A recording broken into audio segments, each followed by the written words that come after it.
Have you ever looked at your iPhone and just wished you could do more with it?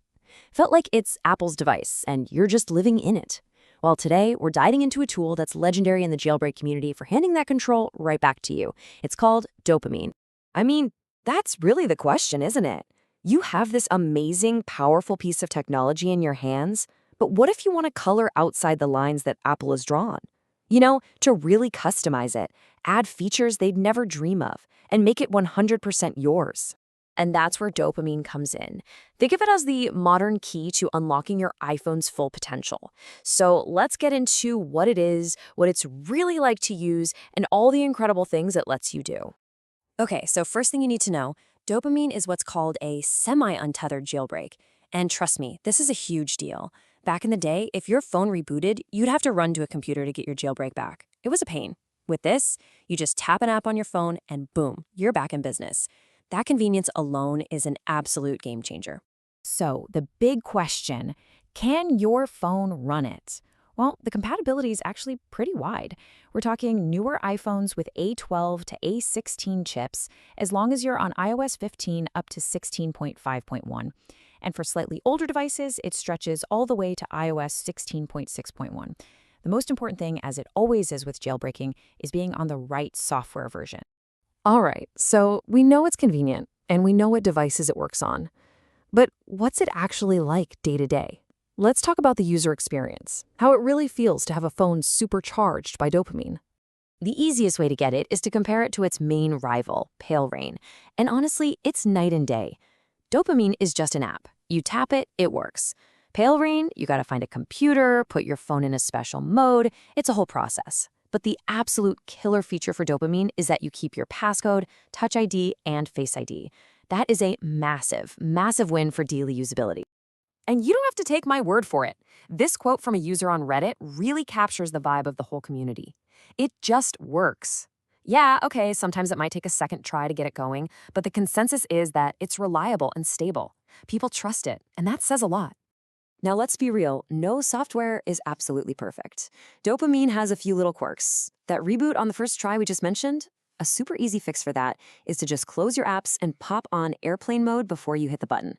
Other things you might hear about, like a pink screen crash or these things called spin lock panics, they're known issues that have mostly been ironed out in the latest updates.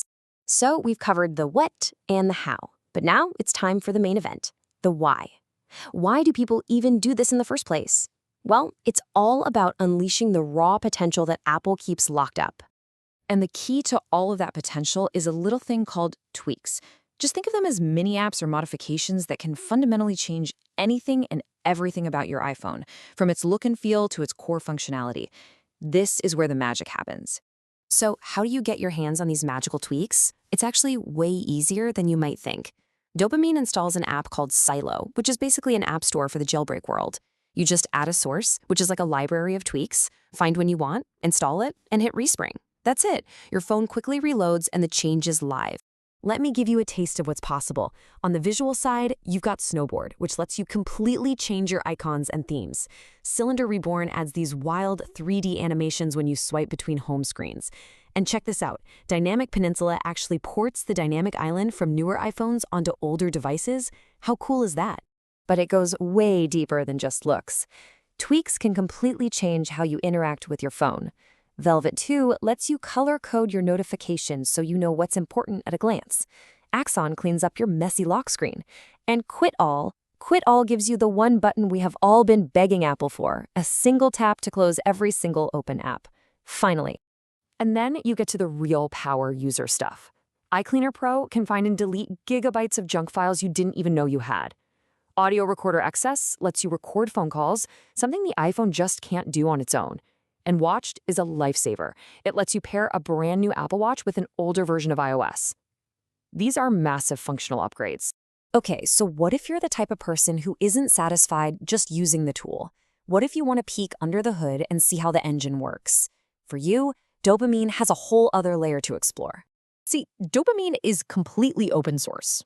And for a developer or security researcher, compiling it yourself from that source code is like being handed the blueprints to a secret machine. You can trace the entire exploit step by step, see how all the pieces fit together, and even start tweaking the code yourself. Now, I'm not gonna lie, the whole process is a journey. But here's the 30,000-foot view. You'll set up your Mac with some developer tools, download the code from GitHub, run a single command to build it all, and then you can push it right to your own device from Xcode. It's a challenge, for sure, but it's an amazing learning experience. So after seeing everything this amazing tool can do, there's one last big question hanging in the air. What's next? What does the future look like for dopamine, and really for jailbreaking as a whole? Well, the good news is it's not abandoned. Updates are still coming out. The latest version added some fun stuff like custom boot logos, it's a little bit faster now, and it squashed some important bugs. It shows that the project, while it's mature, is still getting attention. But, and this is a big but, we have to be realistic. The lead developer, Opa334, has said it himself. The project is pretty much done. Reading between the lines, while we might see small bug fixes, the message is clear: don't hold your breath for a version that works on iOS 17 or 18. This amazing chapter seems to be coming to a close. So where does that leave us? As Apple's security gets tighter and tighter with every single update, these powerful, user-friendly jailbreaks like Dopamine are starting to feel like they're from a different time. Is this the end of an era for jailbreaking? Or is there another brilliant developer out there right now about to find the next big crack in Apple's wall? That cat and mouse game is what this community was built on, and everyone is watching to see what happens next.